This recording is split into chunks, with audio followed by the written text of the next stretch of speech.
Des marques de la véritable sainteté.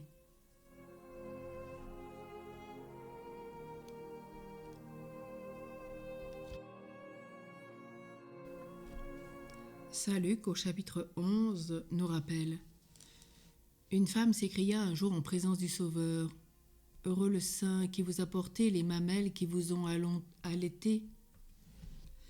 Dites plutôt, reprit Jésus, heureux ceux qui écoutent la parole de Dieu et qui la mettent en pratique.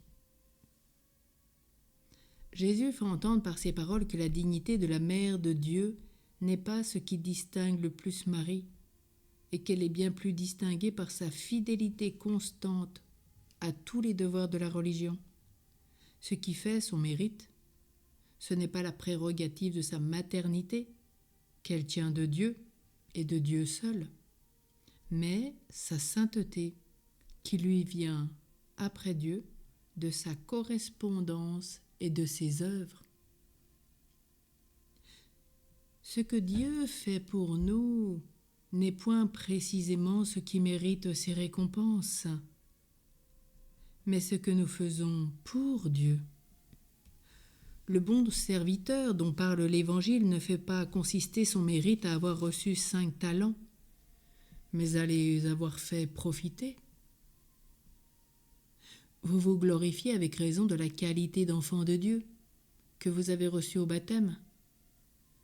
Mais faites réflexion que cette qualité ne vous donnera pas un rang parmi les saints si vous ne la soutenez pas par la sainteté de votre vie.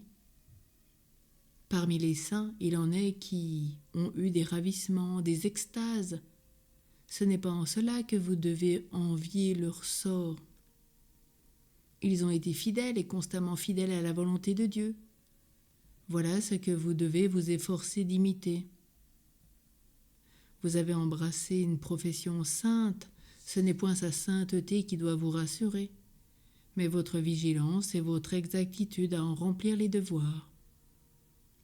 Judas, selon les apparences, a fait des miracles et il est réprouvé. Nous ne lisons pas que Jean-Baptiste en ait fait, cependant le Fils de Dieu lui donne dans l'Évangile les plus magnifiques éloges. Dans l'estime des hommes, on peut être quelque chose sans la sainteté de la vie, mais dans l'estime de Dieu, l'on n'est rien autant qu'on est saint, et l'on est saint qu'autant qu'on pratique des œuvres saintes. C'est là ce qui sera pour vous, comme pour Marie, le véritable fondement de votre gloire. Concevez donc que Dieu n'a point attaché votre salut à des dons extraordinaires, ou de la nature, ou de la grâce, mais qu'il vous a rendu, pour ainsi parler, maître de votre salut, en le faisant après lui dépendre de vous. Celui-là, ô mon Dieu, sera digne d'entrer dans votre tabernacle éternel, qui marche dans l'innocence et qui remplit tous ses devoirs, nous dit le psaume 14. Alors heureux sommes-nous, comme nous rappelle le prophète Michée au chapitre 6, verset 8. La vocation de l'homme. Heureux celui qui marche terre à terre avec son Dieu, chaque jour, à chaque instant.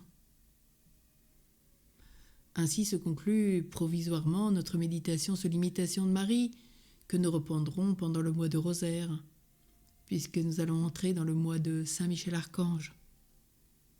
Mais continuons bien à préserver les vertus que nous avons commencé à développer à l'imitation de Marie, puis nous poursuivrons encore pendant tout le mois d'octobre pour aller de grâce en grâce.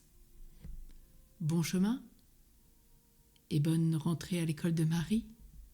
Poursuivons, c'est une grâce.